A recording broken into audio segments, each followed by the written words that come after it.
आज के हमारे नए क्लास में। आज के क्लास में बीएससी फर्स्ट सेमेस्टर वालों के लिए हम फिजिक्स में टॉपिक लेकर आए हैं इलास्टिसिटी। आज के क्लास में पूरा डिटेल करेंगे कि इलास्टिसिटी होता क्या है। तो चलिए क्लास को स्टार्ट करते हैं। सबसे पहली बात, आप अपनी डेली लाइफ में ये वर्ड बोलते होंगे लास्टिक, ठीक है। ये वर्ड तो आपने जानते ही होंगे, बोला ही होगा लास्टिक।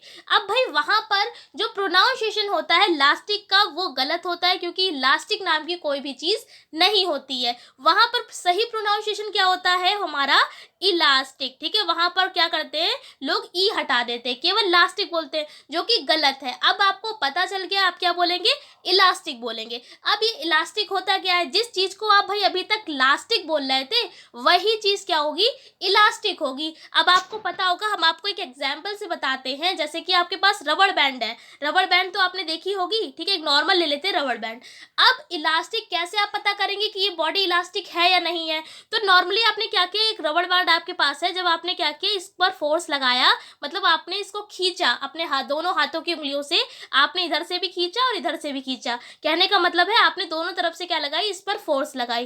तब जैसे ही आप फोर्स लगा लेते हैं, ये रबड़ बैंड इतने से हटकर कितना हो जाता है, बड़ा हो जाता है। हो जाता है कि नहीं, इसकी जो लेंथ होती है वो बड़ी हो जाती है। अब जैसे ही आप यहाँ पर से फोर्स हटा लें, यानी कि फोर्स आपने इधर से भी अपनी उंगली हटा ली, इधर से भी अपनी उंगली हटा ली, जहां से आपने रबड़ को खींच रखा था। अब जैसे ही आप अपना फोर्स हटा लेते हैं जो आपने लगा रखा है रबड़ बैंड पर, तो वापस ये अपनी कंडीशन में, ओरिजिनल स्टेट में वापस लौट आता है। मतलब कि जैसे ही फोर्स आप हटाते हैं, रबड़ बैंड जितनी थी इतनी वो इतनी ही रह जाती है। भाई इसी प्रॉपर्टी, ये जो प्रॉपर्टी होती है यही क्या कहलाती है, इलास्टिसिटी कहलाती है भाई। तो यानी कहने का मतलब है इलास्टिसिटी क्या होगा, किस तरीके से आप पहचानेंगे किस बॉडी में इलास्टिसिटी है। यानी कि ऐसी कोई बॉडी की प्रॉपर्टी होगी जिसके कारण इस पर से जैसे ही आप फोर्स हटा लेते हैं और वो अपनी ओरिजिनल स्टेट में वापस लौट आता है, तो वही भाई इलास्टिसिटी कहलाती है। अब रबड़ बैंड थी, आपने उसको खींचा, मतलब फोर्स लगाया, तो वो बड़ी हो गई। अब जैसे ही आप उस पर से फोर्स हटा लेते हैं, ऑटोमेटिकली वो क्या करती है, अपनी जैसी पोजीशन थी उस पर वैसे आ जाती है। कहने का मतलब इसमें कौन सा गुण है, कौन सी प्रॉपर्टी है, इलास्टिसिटी प्रॉपर्टी यहाँ पर है, ठीक है। एक और एग्जाम्पल देते हैं। मान लिया आपने स्प्रिंग देखी होगी। अब उस स्प्रिंग को आप यहाँ पर से खींचते हैं, आपने ऊपर से भी फोर्स लगाया, नीचे भी फोर्स लगाया, इसको खींच दिया। अब जैसे ही आप क्या करते हैं, फोर्स लगाया, फोर्स लगाने से ये बड़ा तो हो गया, इसकी लेंथ तो चेंज हो गई, लेकिन अब जैसे ही आप इस पर से फोर्स हटा लेते हैं, मान लिया हमने यहाँ से फोर्स हटा दिया, अब जैसे ही आप यहाँ से फोर्स हटाएंगे तब क्या होगा, क्या होगा भाई, यहाँ पर से ये स्प्रिंग जितना था उतना ही हो जाएगा। मतलब जिस स्टेट में पहले था उस स्टेट में वैसे ही वापस लौट आएगा। यानी कि यहाँ पर कौन सी प्रॉपर्टी लगी है, इलास्टिसिटी, ठीक है। तो समझ में अब आपको आ गया कि इलास्टिसिटी आप कैसे पहचानेंगे, कि अगर वो अपनी वापस कंडीशन में बाहर लौट के आ रहा है वापस, मतलब आपने फोर्स लगाया और अगर वो वापस अपनी ओरिजिनल स्टेट में आ रहा है, तो यानी कि वहां पर प्रॉपर्टी, मतलब कि वो उस बॉडी में इलास्टिसिटी है, ठीक है। अब अगर मान लेते कि कोई बॉडी ऐसी है जिस पर आपने फोर्स लगाया, ठीक है, और वो बॉडी अपनी वापस ओरिजिनल स्टेट में वापस लौट कर नहीं आई, तब वो क्या कहलाएगी भाई, वो कहलाएगी इन इलास्टिसिटी, ठीक है। इलास्टिसिटी का अपोजिट क्या है, इन इलास्टिसिटी। इसी को हम क्या ही प्लास्टिसिटी के नाम से भी जानते हैं। इसमें इलास्टिसिटी में क्या था, कोई चीज़ पर हमने जब फोर्स लगाया तो वो बड़ी हो गई, और जैसे ही फोर्स हटा लेते हैं तो वो अपनी ओरिजिनल स्टेट में वापस लौट आती है। लेकिन इसका अपोजिट क्या होगा भाई, जब हमने उस पर फोर्स लगाया दोनों तरफ से तो बॉडी बड़ी तो हो गई, लेकिन जब हम फोर्स को हटा लेते हैं तो बॉडी जितनी बड़ी पहले थी उतनी ही बड़ी नहीं रह जाती है। यानी कि जब आप फोर्स लगाते हैं तो वो उतनी ही बॉडी बड़ी रह जाती है, ठीक है। समझ में आया, वो अपनी ओरिजिनल स्टेट में वापस लौटकर नहीं आती है। तो ये कौन सी क्या कहलाता है, इसको कहते हैं प्लास्टिसिटी या इनइलास्टिसिटी। जैसे कि अगर हम बात करें, फॉर एग्जांपल चौक है, क्ले है, पाउडर है, ठीक है, इस तरीके से ये सारी चीज़ें क्या हो जाएंगी, इनइलास्टिसिटी, या जिसको हम प्लास्टिसिटी भी कह सकते हैं। अब जैसा हमने आपको बताया, सेम थ्योरी में ऐसा ही लिखा भी हुआ है। अब यहाँ पर एक लाइन और लिखी हुई है कि कोई भी बॉडी परफेक्ट इलास्टिक नहीं होती, मतलब कोई भी बॉडी जो है वो परफेक्ट इलास्टिक नहीं होगी, और कोई भी जो बॉडी है उसकी इलास्टिसिटी की एक लिमिट होती है, एक सीमा होती है। उस लिमिट को हम क्या कहते हैं, इलास्टिक लिमिट कहते हैं, ठीक है। एक एग्जाम यहाँ पर बता बता दिया हमने कि क्वार्ट्ज है, फॉस्फोर, ब्रोंज है, इनको परफेक्ट इलास्टिक माना गया है। हो सकता है अगर आपके पे ऑब्जेक्टिव आए तो ऑब्जेक्टिव में आपका पूछा जा सकता है कि परफेक्ट इलास्टिक किनको माना गया है, तो आपके ऑप्शंस दे रखे, तो आप याद रखिए क्वार्ट्ज है, फॉस्फोर, ब्रोंज है, इनको परफेक्ट इलास्टिक माना गया है। लेकिन नॉर्मली आप याद रखें कि कोई भी बॉडी जो होगी वो परफेक्ट इलास्टिक नहीं होती है। तो ठीक है, ये तो हमने आपको क्लियर कर दिया प्लास्टिसिटी क्या होगा और इलास्टिक क्या होगा। अब हम बात करेंगे इस क्लास में स्ट्रेस के बारे में। अब भाई स्ट्रेस क्या होता है? स्ट्रेस का मतलब होता है प्रतिबल। आपने ये पढ़ा भी होगा फर्स्ट ईयर क्लास में। स्ट्रेस यानी प्रतिबल बराबर, अब आपको यहाँ पर हिंदी में फॉर्मूला बताएं तो आपने फॉर्मूला पढ़ा होगा, प्रतिबल बराबर क्या होता है? बल बटे में क्षेत्रफल। भाई यही तो फॉर्मूला पढ़ा होगा। प्रतिबल को इंग्लिश में क्या कहेंगे? स्ट्रेस। बल को क्या कहेंगे? फोर्स कहेंगे, ठीक है। और क्षेत्रफल को क्या कहेंगे? एरिया कहेंगे। यानी कि फॉर्मूला अब हमारा क्या बन जाएगा? Stress is equals to restoring force यानी कि आर अपॉन में ए। तो आप याद रखिए F is equals to R upon में ए। ये क्या होता है? हमारा स्ट्रेस होता है, प्रतिबल होता है। अब ये क्या होगा? तो भाई यहाँ पर लिख दिया कि ये एक प्रकार का रीस्टोरिंग फोर्स होता है, जो क्या करता है? मटेरियल के यूनिट एरिया में लगने वाले फोर्स को रीस्टोरिंग फोर्स कहते हैं। यूनिट एरिया क्या होता है भैया? ये जो अपॉन में नीचे एरिया लिखा हुआ है ना, तो नीचे का मतलब है, इसीलिए एरिया जब भी अपॉन में लिखा होगा और केवल एरिया की बात करी जाएगी तो इसलिए हमने यूनिट एरिया लगा दिया है। तो जो भी यूनिट एरिया में फोर्स लगेगा उसको हम क्या कहते हैं?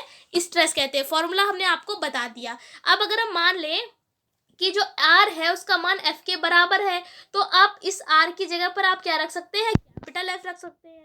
तो देखिए केवल इसमें फॉर्मूले में ही हमने क्या किया है? कैपिटल R की जगह कैपिटल R की जगह केवल कैपिटल F रख लिया है। क्यों? क्योंकि हमने कंडीशन मान ली कि R का मान F के बराबर है। लिख भी दिया कि अगर रीस्टोरिंग फोर्स का मान टोटल फोर्स के बराबर हो, तो ये कंडीशन लग जाएंगे। तो आपका फॉर्मूला क्या बन जाएगा? Small f is equals to capital F upon में A। अगर हम इसकी SI यूनिट की बात करें तो यूनिट आप कैसे निकालेंगे? भाई फोर्स है ऊपर, तो फोर्स का मात्रक क्या होता है? फोर्स की यूनिट न्यूटन, और हमारा क्या है नीचे? एरिया की यूनिट होती है मीटर स्क्वायर। तो हमारा टोटल जो हमारे SI यूनिट आ जाएगी वो क्या आ जाएगी? यूनिट पर मीटर स्क्वायर। ऐसे ही डायमेंशन भी निकालते हैं, तो डायमेंशन इसकी क्या आ जाएगी? ml की पावर -1 और t की पावर -2। इसकी भी बहुत आसान है निकालना।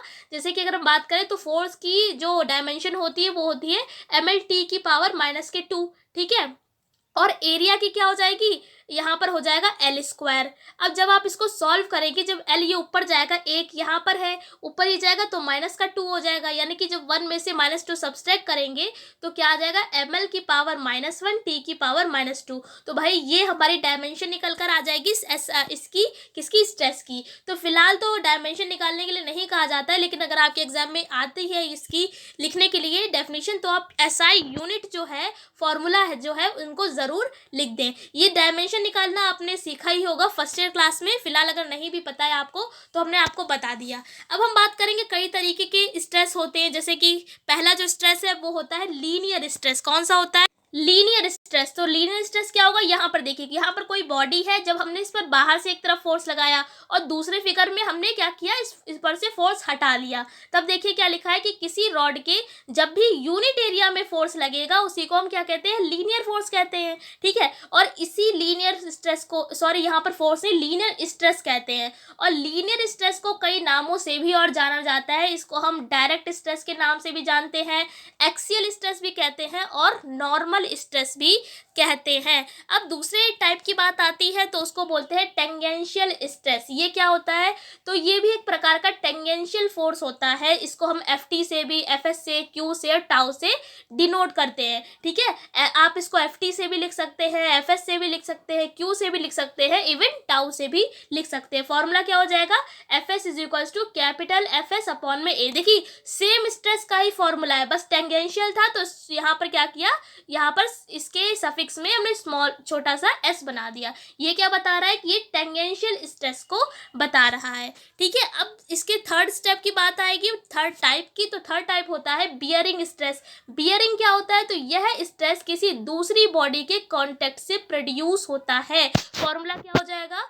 बियरिंग स्ट्रेस का load on the support upon में एरिया ऑफ द सपोर्ट, यानी क्या कहा गया है, बियरिंग स्ट्रेस जो है वो कब लगेगा, जब कोई दूसरी बॉडी के कांटेक्ट से, मतलब जब दो बॉडी होंगी उनमें से एक बॉडी के कांटेक्ट से क्या होगा, ये प्रोड्यूस होता है। फॉर्मूला हमने आपको बता दिया। तो आज की क्लास में हमने क्या पढ़ा, सबसे पहले हमने पढ़ा इलास्टिसिटी क्या होता है, उसके बाद इन इलास्टिसिटी के बारे में भी बता दिया, और स्ट्रेस क्या होता है ये भी हमने आपको डिटेल कर दिया है। टाइप्स ऑफ स्ट्रेस भी आपको हमने बता दिए, पहला लीनियर, दूसरा टेंजेंशियल और तीसरा बियरिंग।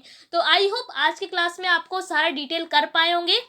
देखिए, आपको एक क्लास में एक बात ही बता देते हैं, ये सारा आपके एग्जाम में लिखने को नहीं आएगा, लेकिन इस चैप्टर से आपके एग्जाम में रिलेशन आता है। किस किस में रिलेशन, भाई जो इलास्टिक कांस्टेंट होते हैं, अभी हम आपको आगे पढ़ाएंगे कौन कौन से इलास्टिक कांस्टेंट होते हैं। तो इलास्टिक कांस्टेंट से हमारे रिलेशन आते हैं, और ये रिलेशन जो है वो लॉन्ग में आते हैं भाई। तो आपको उन रिलेशंस को समझने के लिए ये आपको बेसिक जो है वो आपको समझना पड़ेगा। तो इसीलिए इस क्लासेस को रिकॉर्ड किया जा रहा है, ताकि आपका जो बेसिक है वो आपको समझ में आ जाए। क्योंकि अगर आपको डायरेक्ट मान लिया आपके एग्जाम में आया वाई, ईटा और सिग्मा में रिलेशन लॉन्ग में आता है 15 नंबर में, तो आपका आ गया, तो आप क्या करेंगे, तो आपको यही नहीं पता है वाई क्या है, ईटा क्या है, सिग्मा क्या है। तो इसीलिए यहाँ पर हम क्या कर रहे हैं, आपका बेसिक जो है उसको स्ट्रॉन्ग करने के लिए, बेस आपका मजबूत करने के लिए क्या किया है, पहले हम आपको जो बेसिक चीज़ें हैं वो बता रहे हैं। क्योंकि नॉर्मली ये सारी चीज़ें आप फर्स्ट ईयर क्लास में पढ़कर आ चुके हैं,